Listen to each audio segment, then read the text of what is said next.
मंग्या. हा बोल की काय झालं? तू मला म्हणला होता की 2 वाजता कॉल करतो म्हणून 2 वाजून 1 मिनिटाला का कॉल केलास? ग माय मी बिझी होतो, 1 मिनिट लेट झालाय की. बिझी होतास? मग बिझीच नाही, खपतेकडे बोलू नकोस मला.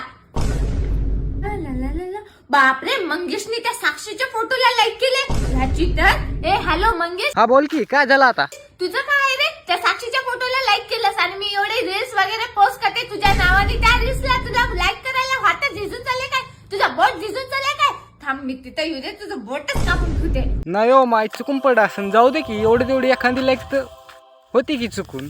हॅलो, मी तुझी इंस्टाग्राम वरती आयडी लॉग इन करू लागले होते. इनकरेक्ट पासवर्ड दाखवायले, तू पासवर्ड का बदललास? आमच्या ओली पण थोडीफार प्रायव्हसी राहते. जाऊ दे की मग एवढं तेवढं. तुझी प्रायव्हसी घाल तुझ्या चुलीमध्ये. मला पासवर्ड दे. अगं बाबू आता काय करत दिसत नाही, मेलो गाड्या आता. आता मी तुला व्हॉट्सअप वरती मेसेज टाकला होता, तू ऑन असून सुद्धा माझ्या मेसेजचा रिप्लाय केला नाहीस. पण ते साक्षी पण ऑन होती. तुमच्या दोघांमध्ये इलो इलो चालू आहे ना? नाही हो माय, मी माझ्या मित्राला बोलत होतो ग. नाही